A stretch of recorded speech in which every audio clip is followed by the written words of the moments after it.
Hi, I'm Steve Thompson, president of Emery Thompson Machinery, and after years of showing you how to make some excellent products, some questionable, the Sharknado ice cream comes to mind, so does the avocado ice cream where we forgot to put the avocados in. Today I am very pleased to announce that we are working with a true professional to show you some of the greatest gelatos in the world. I want you to meet Rocco Giovanniello. Got it right. How are you? Thank you, Steve. Good to see you. Thanks for inviting me to the Emery Thompson facility. Rocco is also known as the Gelatobossrock and has his own business. It's Gio's Gelato Café. That is correct. And Rocco actually bought a CB-350 countertop in 2009. That's a good number of years ago. Makes all his own gelato on it. And Rocco is a true professional at making gelato, so today what we're going to show you, a real treat, he's going to show you some fantastic gelatos. I'll turn it all over to you. Thank you, Steve, very much. Just to tell you a little bit about myself, I came from the bulk drug pharmaceutical industry for 40 years where I did a lot of research and development, troubleshooting, and I was in love with formulations. And after 40 years, I think it was time to change skills a little bit, so I decided to get into the ice cream manufacturing business, and we've been doing that successfully for 4 years with Steve's equipment, which was the CB-350. Here today I'm going to tell you about several formulations. One's going to be a sorbet, and if you really want to make a nice sorbet, you really should go with the best thing you can find, which would be fresh fruit. It's available. So we're going to do a honeydew cantaloupe sorbet, and it's a great palate cleanser. It's a great for after dinner dessert sorbet, and everyone would love it. Secondly, after that, we're going to do a stracciatella, and that's the correct pronunciation in Italian, stracciatella. And basically what it is it's a very light vanilla base with chocolate chip in it.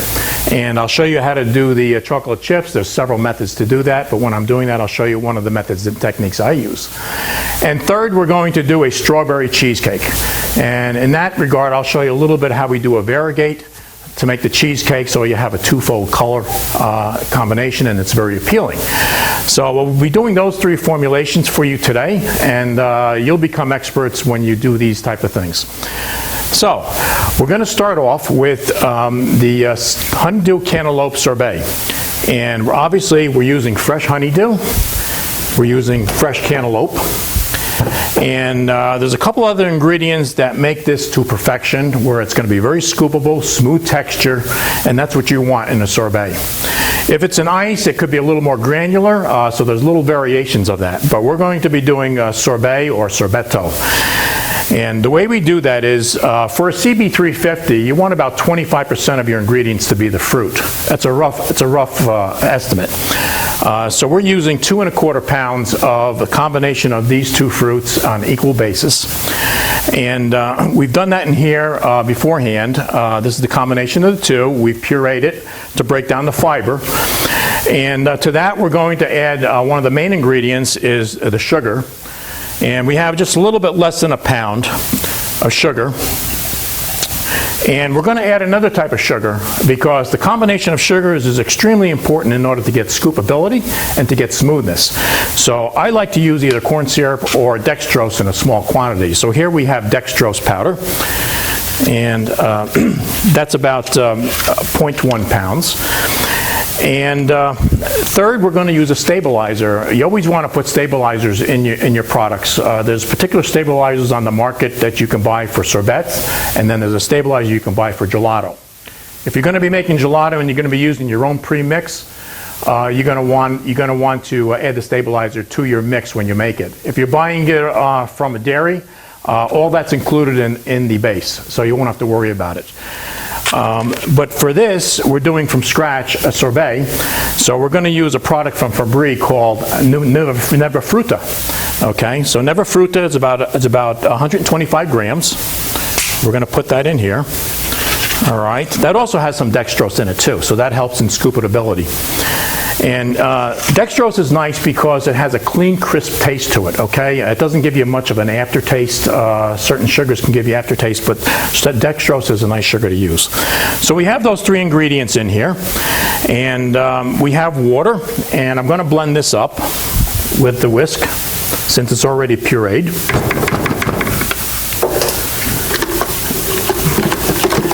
Now, when you're doing a sorbet, there's a sugar content range that you have to adhere to. If you don't have enough sugar in it, it's going to be very, very grainy. It's going to be hard, and you might not be able to scoop it out of your case or your pan. If you have too much sugar, it's going to be a challenge to freeze it and keep it in a frozen state. So you have to be in the right range. For sorbet, the right range is generally around 25 to 30%. Okay? If you're going to do lemon ice, it's more like 30%. If you're from Philadelphia, it might be 32. They like it sweet there. In New York, it's a little less, maybe about 28%. When I do lemon ice, I like 29%. For this sorbet, cantaloupe and honeydew, it's fairly sweet, okay? So we're going to cut the sugar content down to about 25, 26%. And how do you know that? Unless you do all the calculations ahead of time, that could be challenging. But there's a faster way to do that and a very accurate way to do that. And let me add a little bit more. Let me add a little bit more of the water and cantaloupe combination. And we're going to mix this up. And you see, when you have all your ingredients together, you have just about 4 quarts, okay, which is about the right size for the Emery Thompson 350. Now, this is called a refractometer, okay? This is a Brinks refractometer, and what it actually does, it actually measures sugar content. So it takes all the calculations out of it. All you have to do is put some on your cell here, and you look at it through the window, and it'll give you the right sugar content that you're looking for. So let's see how close we are here with the sugar content. And it doesn't have to be perfectly covering the whole cell. Just have you enough on there, because when you flip the lid over, it kind of spreads it out as a film. And let's see what we have. So we only have about 20%. So we have to add more sugar to this.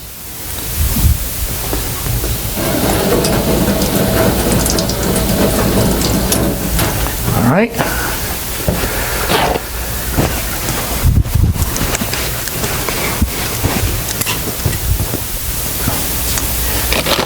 Rocco, what does a refractometer cost? Something like this costs about $150, but if you're going to be making a lot of sorbet, it's very well worth it, because it takes a lot of the guesswork out of everything you're trying to do, and you can make perfect sorbet. Okay, you can achieve the same sugar content every time. These things will vary based on the fruit, the seasonality of the fruit, whether you're using frozen fruit, fresh fruit. So when you use an instrumentation like this, it'll get you right to the number you're looking for. So that's what the refractometer does. So the problem I have here in Florida is our oranges growing season is November to March. And in November they're very bitter and not worth eating. Right. In March they're like eating candy. Yes. So you're saying with the refractometer you could compensate for that using Yes. fresh fruit by taking a look at where your fruit is at any given time of year, because it changes. That's exactly right. And your ultimate goal, I'm hearing, is to have consistency throughout the year. That is correct. And you want consistency for your customers, because they're truly going to know the difference. If they're connoisseurs of certain fruit sorbet, they're going to know the difference if you don't manage your quality control with something like this. Okay? So that's one of the things you should know about perfecting sorbet and gelatos. This is not used for gelato, by the way, because it has to be somewhat transparent to use this device. And these are water-based products, so it works out very well. Okay, so I'm going to add a little bit more sugar, and I'm going to, I don't want to overdo it, so we're going to weigh it up. So let's add another,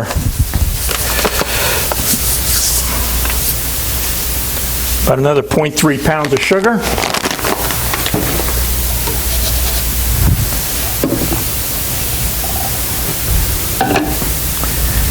Now keep in mind, when you're using a combination of sugars, the other sugars besides sugar itself, like dextrose and corn syrup, they suppress the freezing point even further. So depending on what that ratio is, you may not have to be that high in the sugar content in order to make it scoopable, because they inhibit crystallization, which are the water that freezes into the mixture. Okay, so let me make sure we have that totally mixed.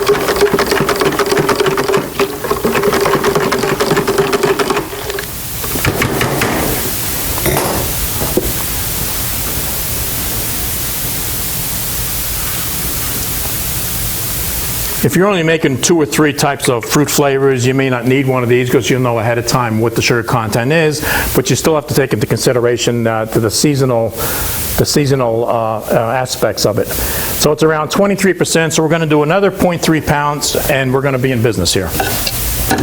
While you're doing that, I'm just going to show everyone what we're running today. We have an older model CB-350 here that we've been using for the last 12 years, the infinite overrun control, where we have on and off buttons and up and down, and it makes it very simple to operate. Our latest version of that just came out last week, and it'll be on all machines going forward, where we have presets on the machine. So if we want to do gelato, we just push gelato, and it's going to go, in this case, to 140 RPMs. Now, if Rocco decides that he would like to have a slower or a higher speed, he can take it up in increments of 5 to whatever speed he personally wants. And there's presets in there for super premium ice cream, hard ice cream, Italian ices, sorbets, gelatos, frozen lemonade, custard, all sorts of different things. And that's what's on the machines right now. But like I said, Rocco will be using the older version that he's had since 2009 in his business and is most comfortable with it. Now, a water-based product on the CB-350, or any of the machines, in fact, it's around 14 minutes. It depends on the sugar content. So I'm going to set this machine to about 14 minutes, and we'll take a look at it. So it's all ready to go here. So we have 4 quarts.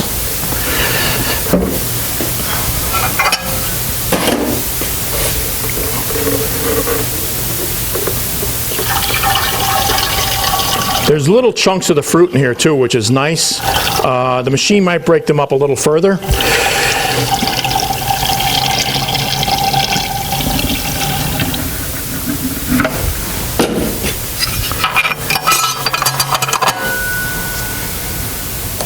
All right, it's at 234. We're going to set it right down to 1. I like to use about 180 for sorbet. It seems to work out pretty well. You don't get much air in these products when it's a water-based product, so it doesn't matter too much, but 180 is a good speed to run at.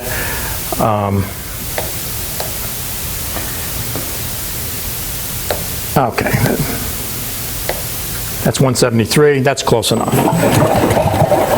Now we have the dasher going at that revolution per minute, and then we're ready to go. And do we have a timer, Steve? You can simply use a timer for something like this, just so you keep track of where you are in the freezing process. Is this one here? That one, not sure if that works. See it, Ken? Do you see a timer? I don't see one, but if we don't, we'll have to use our watch.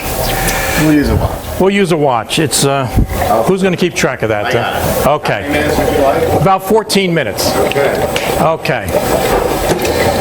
Now the compressor's on, so it's starting the cooling process right now. It doesn't take long with the CB-350. This thing is really, really a good machine when it comes to freezing.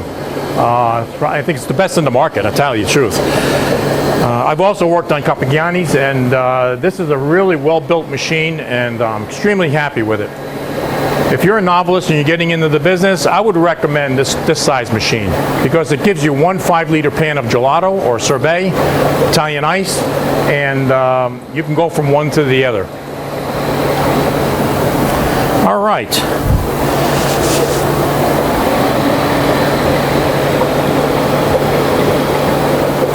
Even Sadie knows what's in there. While that's running, do you want to start preparing your next batch? Sure, we could do that. Do you need the blend from the refrigerator?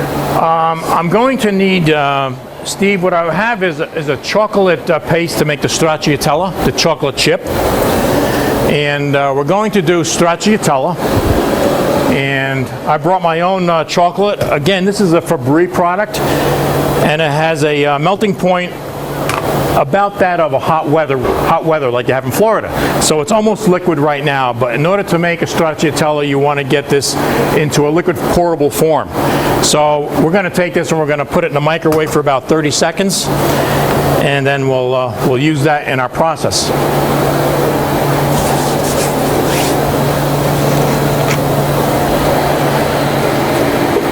Well, while that's cooling, let me tell you a little bit about stracciatella. It's one of the most popular flavors in Italy.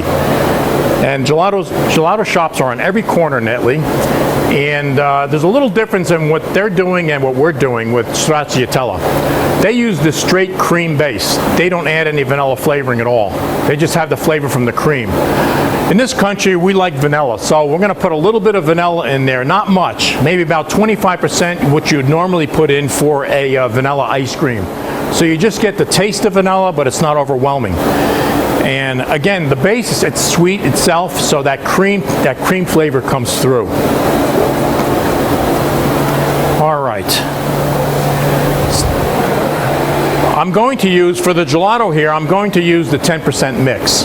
And this comes from a dairy. It has the stabilizer in it. It has the sugars. It has the skim milk solids, which is a powder product that you need to build structure in gelato. And of course, it has the milk and the cream. So there's 5 key ingredients in a gelato base. All right. And I think Steve went to go get the mix for me.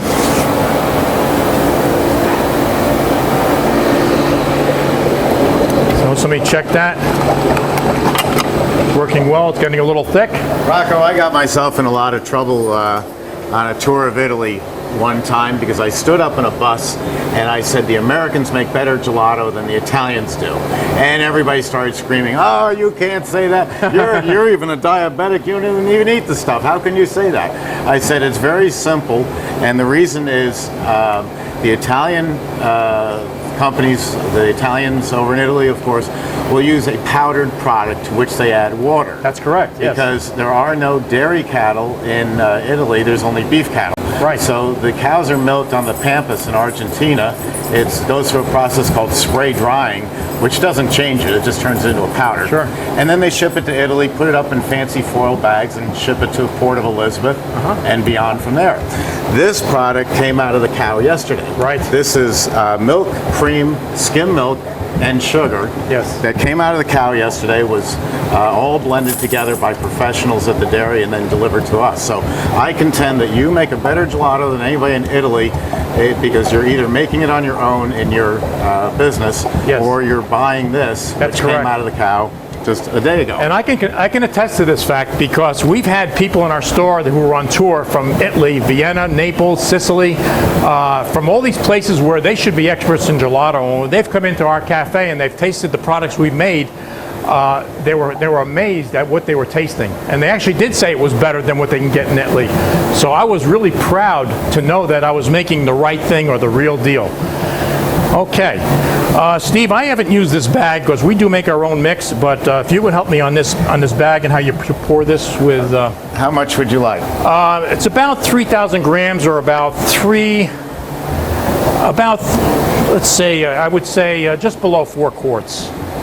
Okay. So It's kind of like dealing with a waterbed.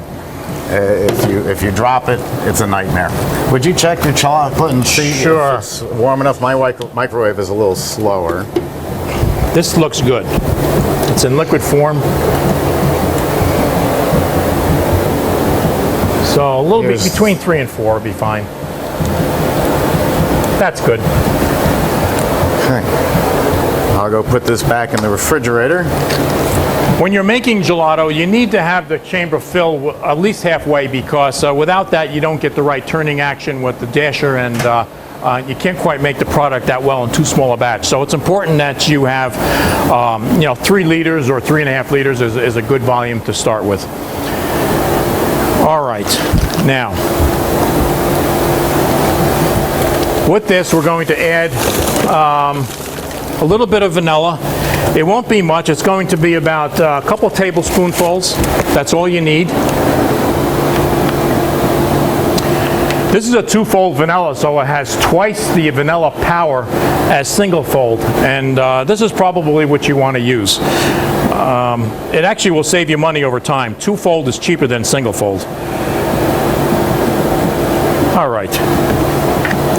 That was a couple tablespoons.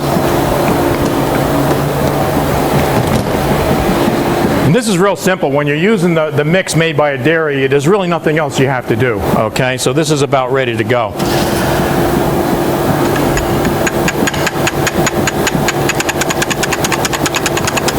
Steve, when you were out, I was telling the people in Italy they make stracciatella without putting any vanilla in at all. They use the flavor just from the cream base. But in our country, we like vanilla a little bit, so we put just the accent of vanilla in the stracciatella. All right, so we'll wait for that, and that'll be ready to go when we're done with the cantaloupe honeydew sorbet. Tell us a little bit about your cafe and some of the flavors that you make. Well, we do up to 150 flavors, but we have a 24-pan case, so unfortunately we can only put 20 out at a time for the people to look at.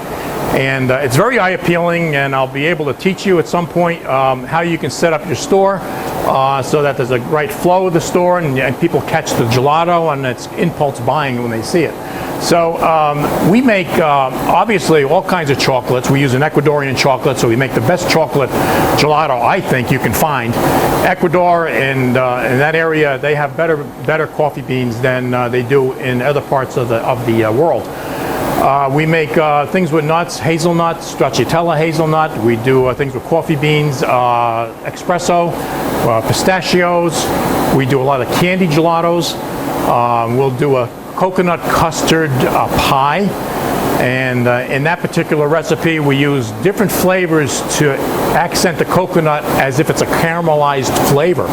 So that's really an interesting combination. People come in that they think they're eating the coconut custard pie itself. Okay, but there's so many flavors, and obviously lemon ice is on the top in terms of the ices. That's a big seller. Anybody who comes from Italy will definitely want the lemon ice. Okay. So if anyone wanted to contact you, and your information will be at the end of this video, they can contact you either to buy your finished products for their business or their restaurant or country club, or you are also available to sell them a batch freezer and teach them how to make the product. That is correct. I'll give you all the hints and the things you need to make perfect gelato. You can make gelato and then you can make perfect gelato, okay? And it's up to you. But I think you're going to want the best for a reasonable price of your ingredients.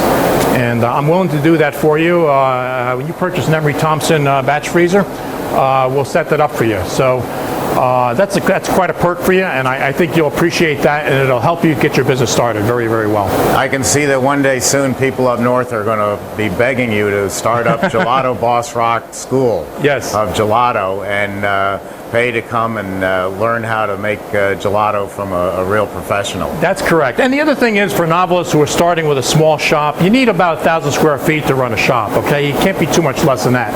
But I will tell you, I also give you the flow of how a shop should be set up. So these are really important things. You want to get it done right so that the customers are satisfied when they come in your place, and they're going to buy your ice cream, or whether you sell paninis, or whether you sell soups, or whatever else you have. It's nice to have a combination of things at your shop. At our shop, we do three things. We're a bakery. We are a frozen dessert manufacturer, and we sell that retail. And then of course, we make our own artisan bread, and we make fantastic paninis, deli sandwiches, and things like that. And we found the combination of all that is the perfect bistro for selling frozen dessert. And what's the address of your business? It's 31 Pike Street in Port Jervis, New York. And you can contact me on the email that Steve gave you. It's gelatobossrock7@hbc.rr.com. We just the other day, I got a phone call from a restaurant that seats 300 people at a time. They said, "Can you help us?" And I said, "What's the problem?" And they said, "Well, we were getting a espresso gelato from one of the main manufacturers in the country, and they're stopping that particular flavor, and they want to know if we can do that." And I said, "Sure." I said, "We can do an espresso gelato. We can do an Eclue espresso gelato." So I'm in the process of establishing that particular piece of business at the moment. So there's a lot of avenues you can pursue in just selling your own gelato out of your case. It's really open-ended. Okay? We have about 4 minutes left. You might want to just see how it's coming, because every machine is a little different. Yes. It's coming well, and I think it's almost about done, Steve. So we use one of these plastic pans. This is a 5-liter pan, and I'm going to need a spatula. And the way you check for these things is they should flow with a little bit of a break between it, so it's not too runny, but you don't want to over-process it either, because it's hard to get out of the machine if it's too much processed. So let's just see what we have here. It's about ready, actually. What do you think, Steve? Well, you're the Looks gelato good. boss. I I'll think leave so. it to you. All right, we're going to turn off the mixer. We're going to turn off the, the freezer. And we'll just let that rotate just a little bit.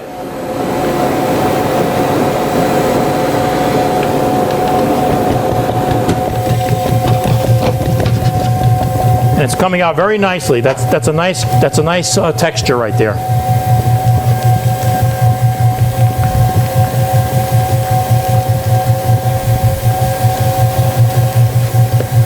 And to get it all out, we'll run the speed right up to maximum, which is 234 revolutions per minute.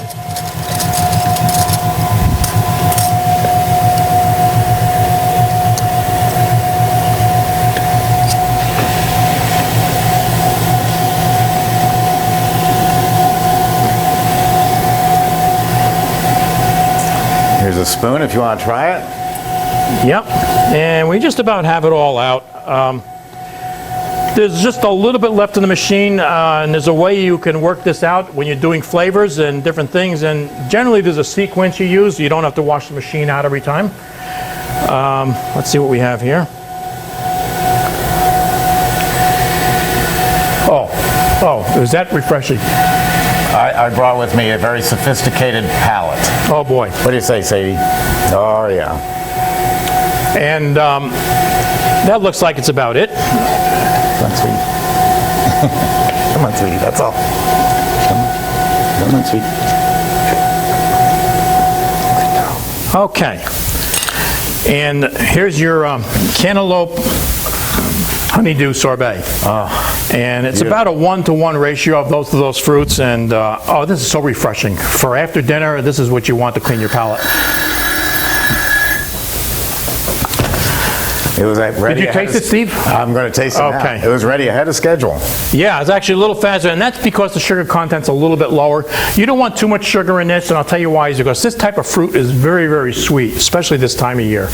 So it's a little bit on the low sugar side, so it'll freeze quicker for you. You can just... Isn't that great? The fruit just jumps out at you. And a little bit of that dextrose in there gives you that little crisp flavor on your tongue, too. It's a very nice sugar to work with in smaller quantities than sugar, of course, but that combination is very helpful. Well, I'm going to disappear from it. I have an office staff who is dying to try this. Okay, let them have it.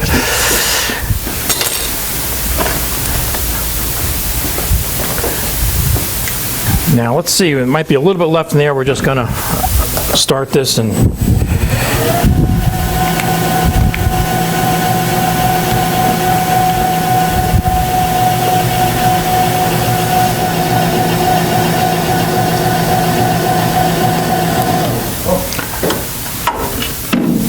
Okay, now it's up to you. You can rinse this quickly with water with one shot, or you can go right into your next product. I'm going to do a little bit. I'm going to do one quick rinse because I like to have pristine, absolute. Let me just do this. Flavors.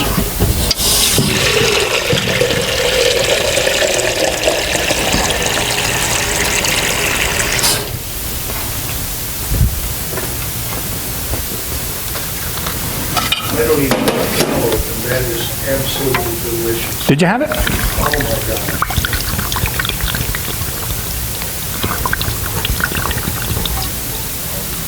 I like how you can see the little flecks of fruit in there. Yeah. You have a little bit of bulkiness to that, and that's what you want, because that's actually those little pieces of fruit that hit your taste buds. Steve, did they like it? Or you haven't given it to them yet? It's fantastic. All right.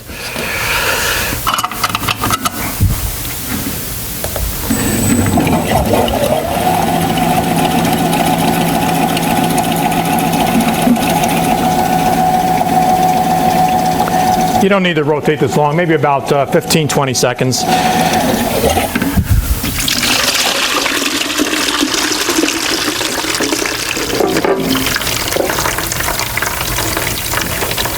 Now we'll get the water out, obviously, because we're going to do a dairy product next, and you don't want too much water in your dairy product because it's balanced right now with the cream and the milk.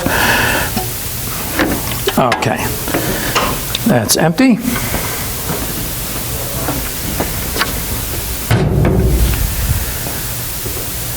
Now we made up the the stracciatella blend, which is really just a premix, a 10% butterfat premix, and we have a little bit of vanilla in this thing, and we're ready to go. And that's all there is to this one.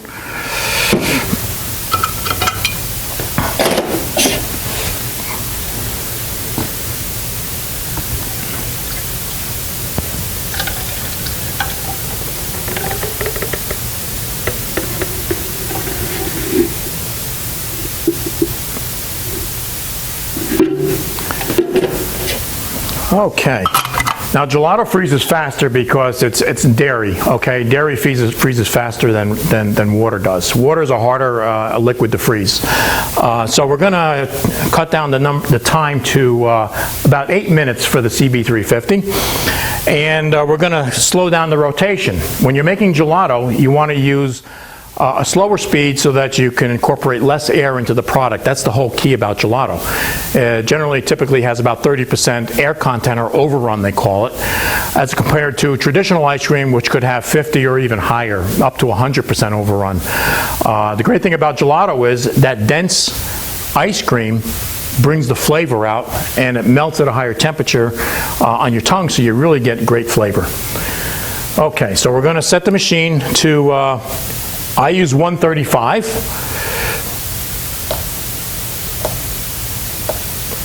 That's 134, that's close. And we'll turn on the dasher. And Steve, do we have the time set here? How many minutes? We're going to do 8 minutes. That's typically what it is for gelato. Okay. And, okay, the compressor's on, and we're ready to go. You know, I've been using this machine for 4 years every day, and it's flawless. I'm telling you, this thing does the same thing every time, and that's what you would expect from a good, well-built machine.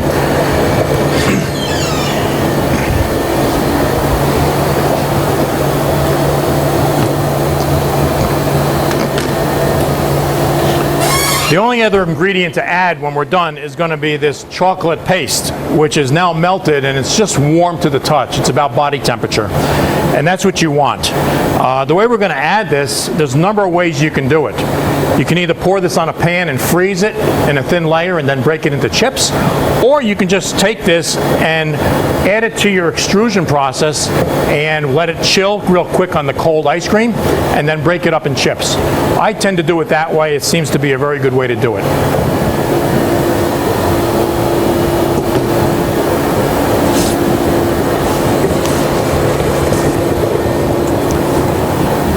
There's so many different kinds of vanilla, by the way, and we're talking about a little bit of vanilla in the stracciatella. But you can get vanilla, the natural vanilla from the bean, and it comes in different strengths, single-fold, two-fold. You can get it as a paste gel. Febreze got a great product. It's called vanilla pasta gel. I tend to use that when I'm back at the cafe. But the beans from Madagascar are very, very good. It's probably the best beans around. They come from the Bourbon Islands. They keep them on the plant a little longer, and they ripen, so they have a really nice sweet flavor.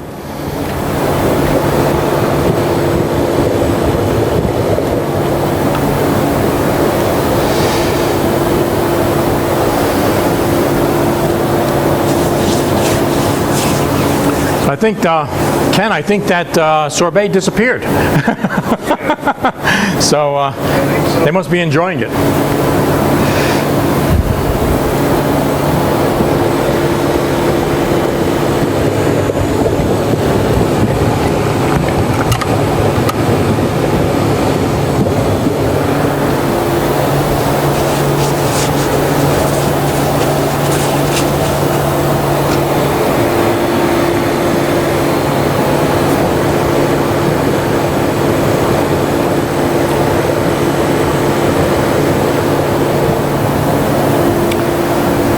Okay.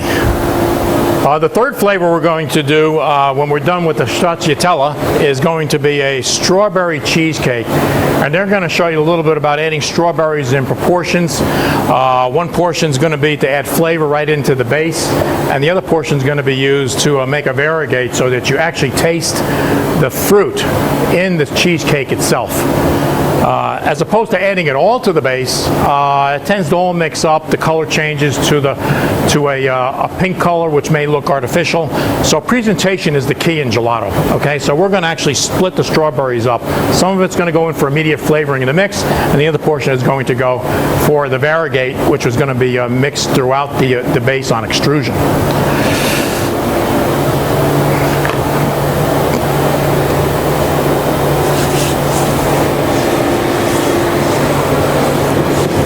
When you're making gelato and sorbet, I mean, there is a combination you can use. Generally, I like to do the water-based products first, and then I go to the gelatos.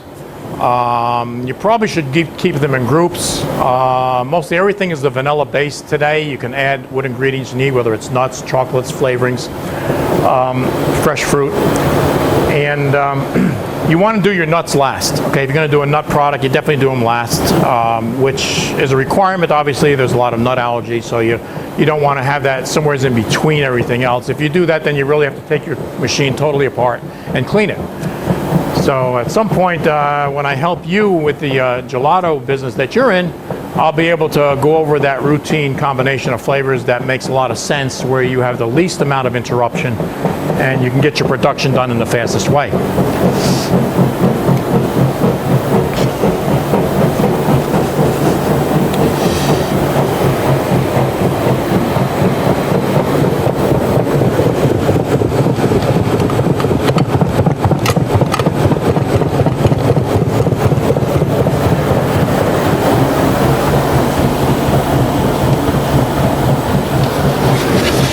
You can use these 5-liter pans. They're quite nice. They are a disposable item, but you can wash them and reuse them too as well. They don't conduct as much cold or heat, but I tend to put them in the blast freezer when I'm prior to using them, and that makes them a little colder so that when you extrude, it stays in there when it's. I think this is about done. I can tell.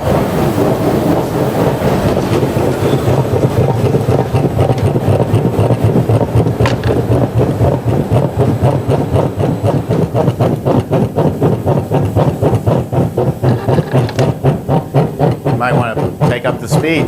Yeah, a little bit more. We'll do a lot. There it goes. It was just a little freezing on the barrel, but that's okay. We have it running right now. And we're going to add a little bit of the chocolate.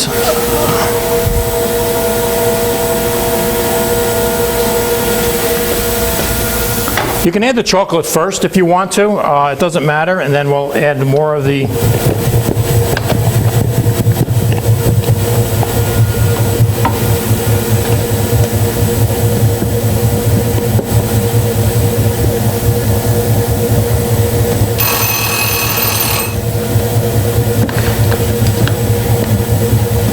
And you can see what's happening is you're getting the chocolate chips. You see that? You're getting chocolate chips in there right now.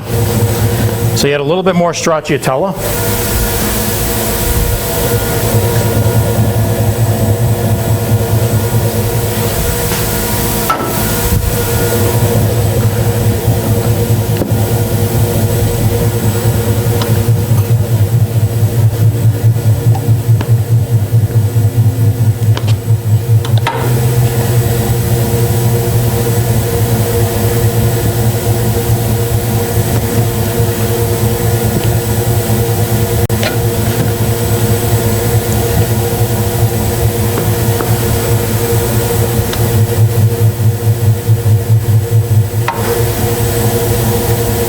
If you want to, you can structure this later with a nice dome top if you'd like. What I'd like to do, and I don't know if you have it here, Steve, but a batch freezer is a piece of equipment that you want to do to preserve the gelato immediately so it doesn't melt too much and create those crystals that you don't want. But right now, we've got as much as we're going to want to put in this thing. Now, normally what I would do is take this and put it in the batch freezer, and this thing will cool right down, and then you can actually add the stracciatella on top and give it a nice appearance. Just to show you here.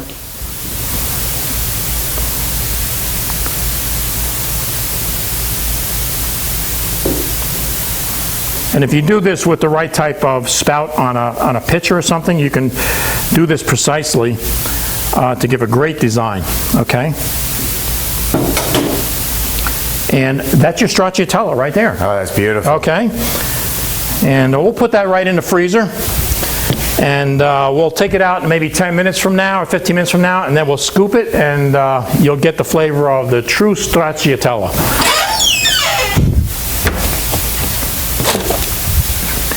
There you go, Steve. It's a little bit on the bottom. Has a little bit of stuff.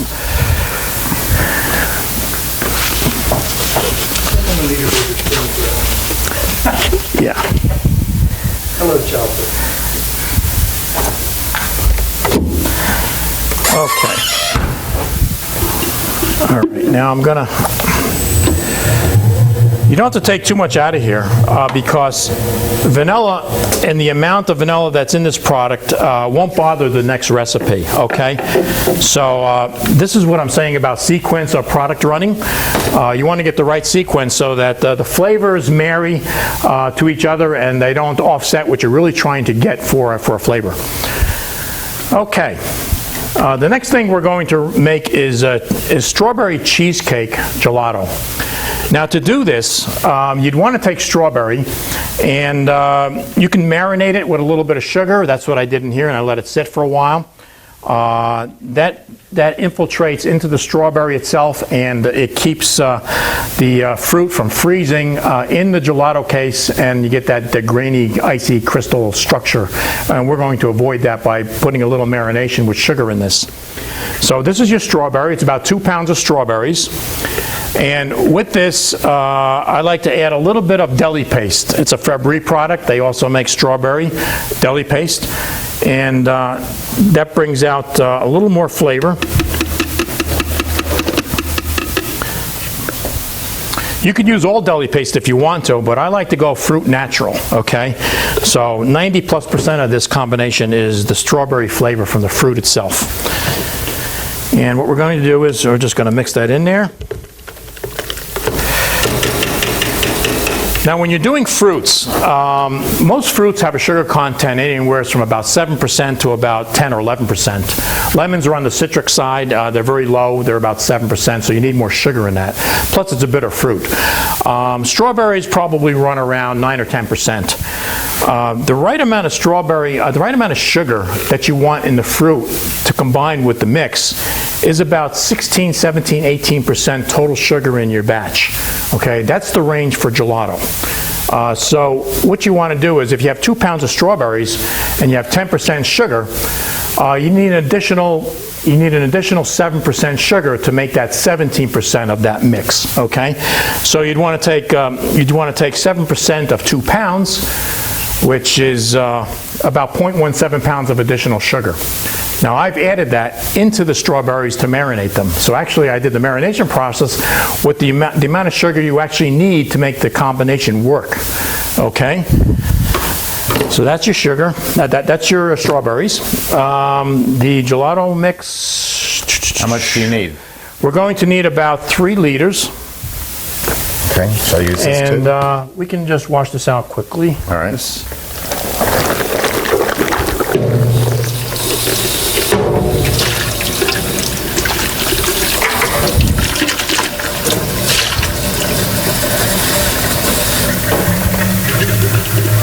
And this doesn't have to be totally clean, as I mentioned, because it's still dairy based and it has a similar ingredient.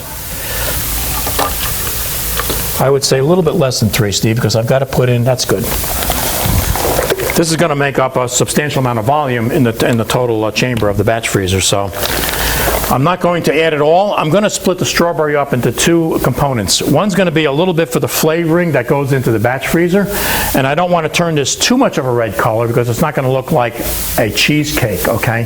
So you don't want to add a lot of flavor in here. You want to add the rest of the strawberry in a variegate process, which is really putting it in very much like we did stracciatella. So we're going to add a little bit of strawberry for flavoring. All right.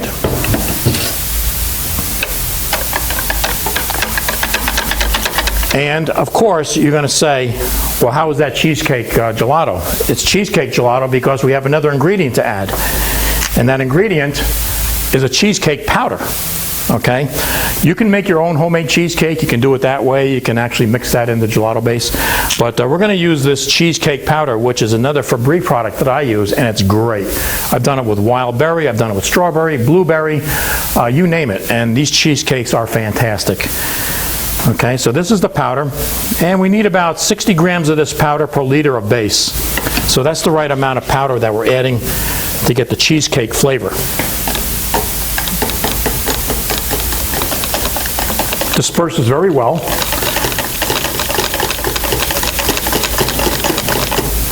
Okay, I see it has that light pink color. It doesn't have some artificial dark pink appearance to it, which you don't want. And that's it. We're ready to go with this thing.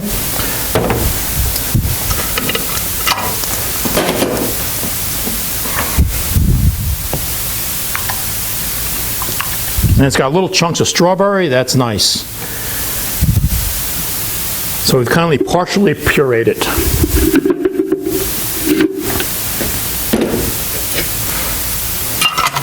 And this is another 8-minute product. So we'll set the dasher speed maybe to about 140. That's the gelato range.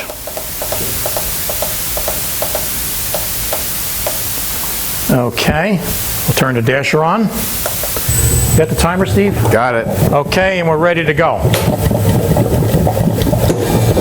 There she goes. And we'll talk to you in about 7 or 8 minutes when this thing comes out.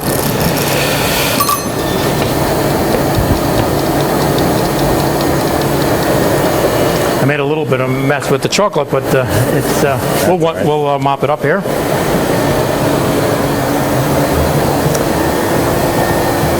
Now, how did you get from working with chemicals to gelato? Well, I worked with a lot of things, including sugar stabilizers and things like that. I always had this love for formulation work. I really did, Steve. And I'm an Italian heritage background. I'm all Italian, although I was born in this country. I love to cook Italian meals, so I think recipes is in my blood. I just had this idea that I wanted to sell lemon ice in our area. I knew it was very profitable. And then we expanded that idea and said, well, if we're going to do lemon ice, why don't we just do gelato?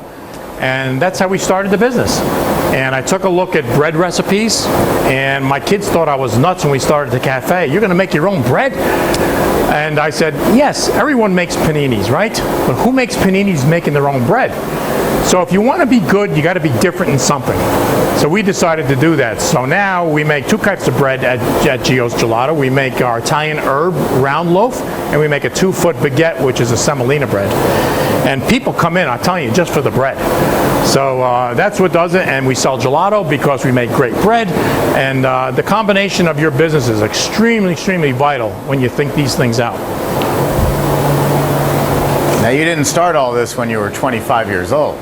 No, I didn't, but I did watch my mom, and she made a lot of Italian recipes, and I kind of got the love for this thing. And my daughter is the culinary expert at our business.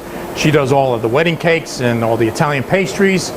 We make our own cannoli cream, and at some point I'm going to show you how to make the true Sicilian cannoli cream gelato. It's one of our biggest sellers at Gio's Gelato. I'm telling you, once you have this, you're going to be back for more. So 150 flavors. I don't want to run through them all because we don't have the time. But there's never a dull end to this business. And I know a company that does 1,000 flavors. And I'm surprised they can actually do that many, but they claim that they can do it. And I think they're in Maine, actually.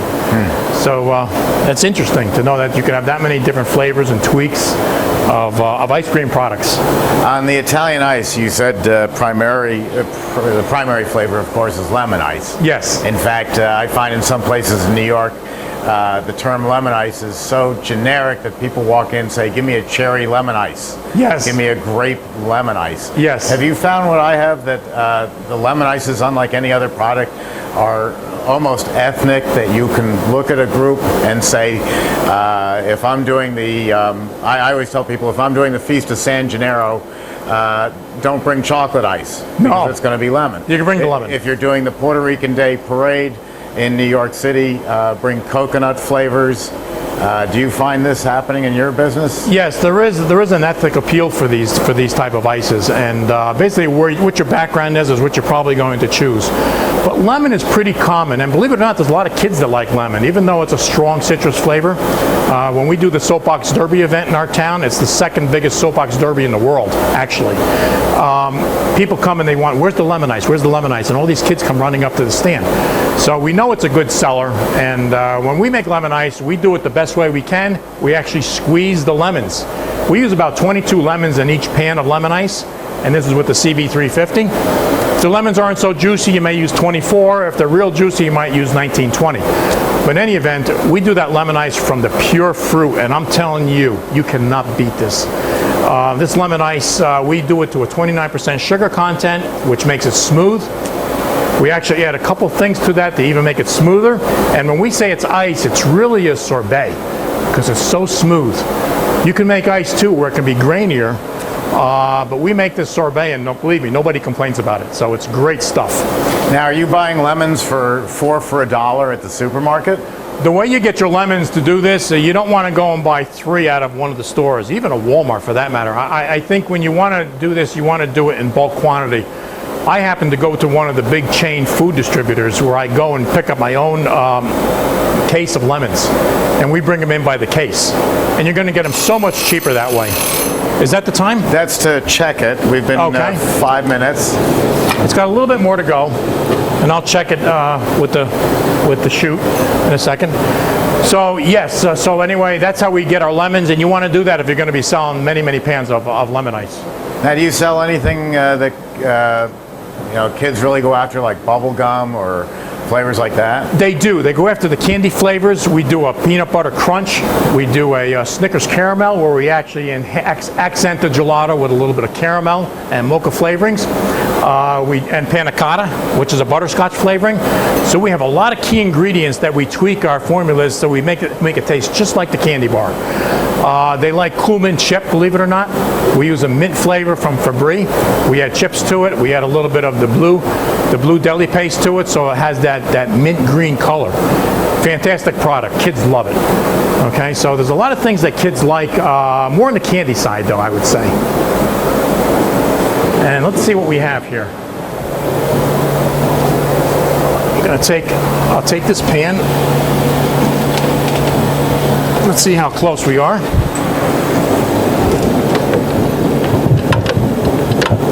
It's almost there. Another 30 seconds. This freezes so quick, this machine, that you don't need much time. So you stay with it and you get it just right so it's extrudable, and you can actually structure it at some time.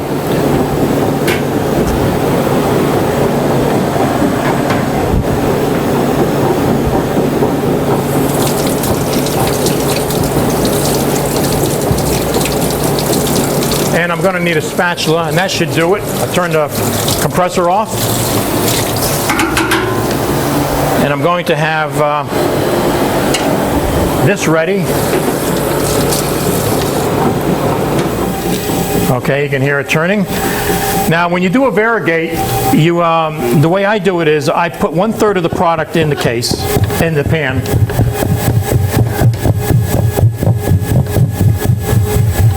All right, spread it out. And then you add a little bit of this strawberry, fresh strawberry, in there.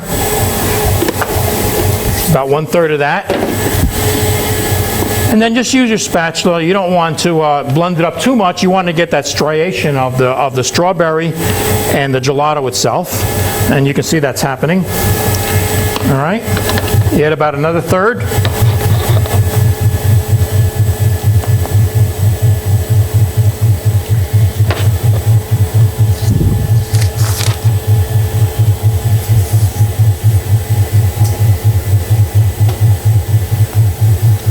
We'll just turn it off for a second.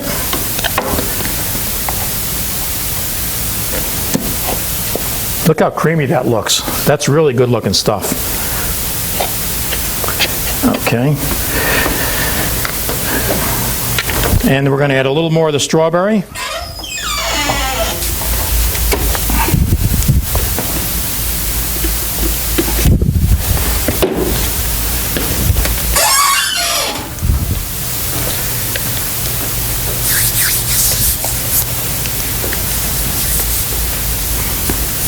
And we may have a little extra in here, so I don't know if I'm going to put it in or not. I have a pan over there for you if you want extra. Great. My office staff will thank you. All right.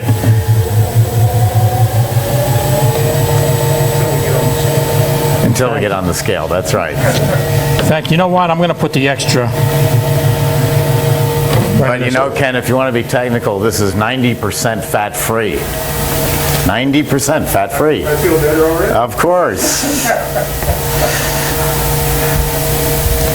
Now, what I generally do when I'm done with something like this, I put this in the freezer and then I top it at the end with the fresh fruit, okay? You can control it a little bit better than putting it in when it's a semi-solid like this. So we're going to keep this the way it is, and I'm going to put a little extra fruit in the top, and then we're going to serve it. Okay, so Steve, if you want to take that, and I'll take the spatula out of it. All right. And I'm going to give you back your oh, I'm going to pronounce it wrong. How do you say stracciatella? Stracciatella. Stracciatella. Okay, we didn't get too much more, so that's that. And we'll just throw a little bit in this pan, but we'll put a little bit of strawberry with it.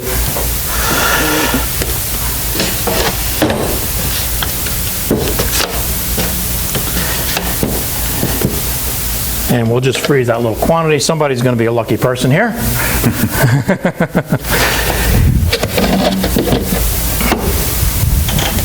And look how beautiful this came out. Oh, it's great. Isn't that fabulous? It's great.